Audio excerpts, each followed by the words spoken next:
के चूर चूरा करी भाजरे माइजी तुई बिहारी घर पुड़ी मद सने चकना करबी मुई चेंडी कुकुड़ा के चूर चूरा करी भाजरे माइजी तुई बिहारी घर पुड़ी मद संगे चकना करबी मुई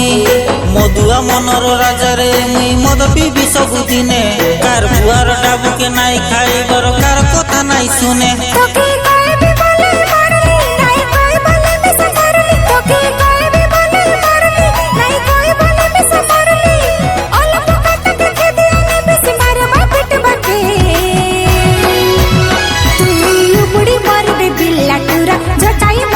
जीवन पुरान कांदाई देलुस बे तुई उबड़ी मरबे बिल्ला टूरा जटाई मरबे बस बुड़ा जीवन पुरान कांदाई देलुस बे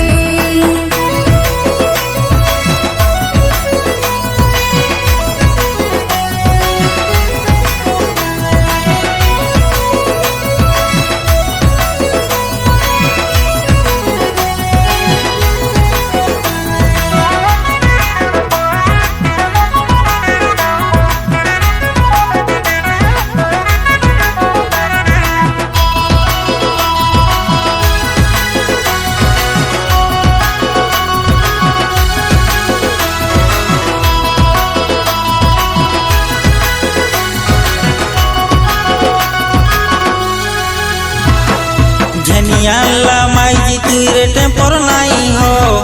तोके छाड़ी देवी मद नाई छाड़ी कायटा करबिस को झनियाला माइजी तुई रे टेम्पर नाई हो तोके छाड़ी देवी मद नाई छाड़ी कायटा करबिस को जारी जातुई बड़ बनिया जिमरा पड़ी रो मुइया या बुआ करे पलाई जीजी एकला तुई रो तुई मके छाड़ी उठी गले रे इति बाई कोनो नाई फले रे तुई मके छाड़ी उठी गले रे इति बाई कोनो नाई फले रे सेटिंग हेला से सालियान बितिर पूरा बलिके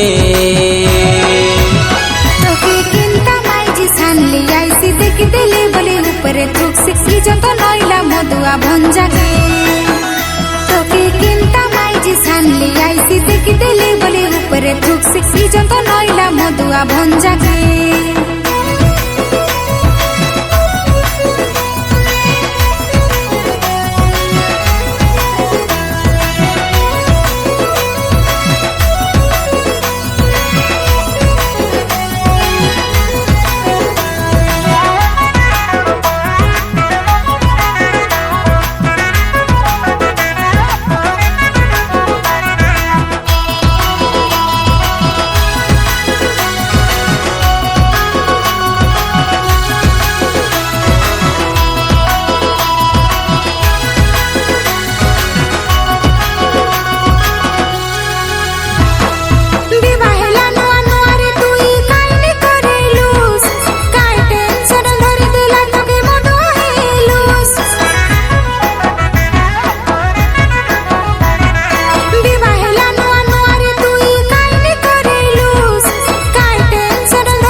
तोकेरे कैसारू कंदा हेला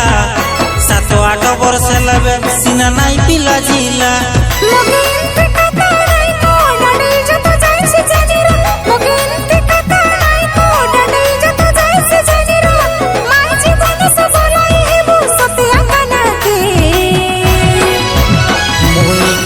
कोई भी मनर कथा नीति परती कली हे बाटा विवाह करी अलगा सहिबिचे